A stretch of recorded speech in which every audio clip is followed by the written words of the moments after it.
Bien, Valérie Pécresse, est-ce que vous réfutez le terme, parce qu'il y a débat, violence policière? Moi, je condamne les violences d'où qu'elles viennent. Mais il y a aussi je pense des violences policières. Je pense qu'il faut parler, quand on parle de la police, plutôt de fautes professionnelles. Et non pas de violences policières. Il peut y avoir des fautes professionnelles commises par des policiers. Donc vous réfutez le terme violence policière? Ce que je ne veux pas, Monsieur Bourdin. Je vous pose la question. Il peut y avoir. Vous ne me mais je vous réponds. Je vous réponds. Il peut y avoir des violences. Oui. Il peut y avoir des violences qui sont commises par un policier. Mais je réfute le terme générique violence policière parce que je pense qu'on ne peut pas mettre sur le même plan une faute professionnelle d'un policier, qui est une faute, j'allais dire, humaine, d'une personne, qui est liée à une personne, et la violence que subissent eux-mêmes les policiers. Les policiers sont là pour lutter contre les violences. Ils sont là pour nous protéger contre la violence. C'est leur mission. Donc on ne peut pas mettre sur le même plan des fautes professionnelles, qui sont des fautes individuelles, et la violence auxquelles les policiers ont à faire face. Est-ce qu'il y a une dérive autoritaire du pouvoir? C'est ce que dit la gauche. Est-ce que vous pensez qu'aujourd'hui il y a une dérive autoritaire du pouvoir?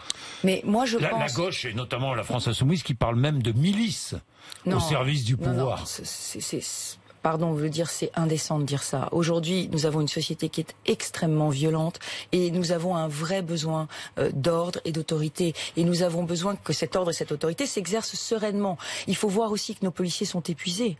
Je veux dire, ils sont soumis à des pressions, ils sont soumis depuis des mois à des actes de violence répétés dans tous les domaines. Vous savez que la région gère les lycées.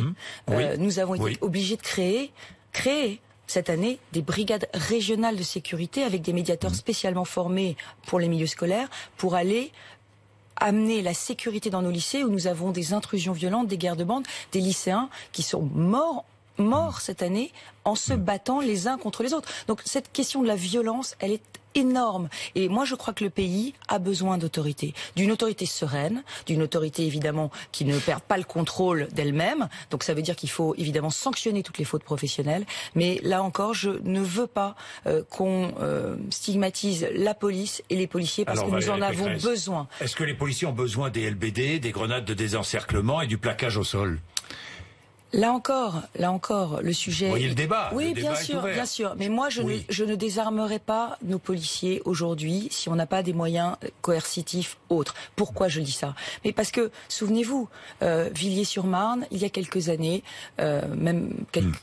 c'est encore un très souvenir pour nous. Une policière municipale arrête une voiture, les voyous qui sont dedans, ils ont des kalachnikovs, ils tirent, ils la tuent.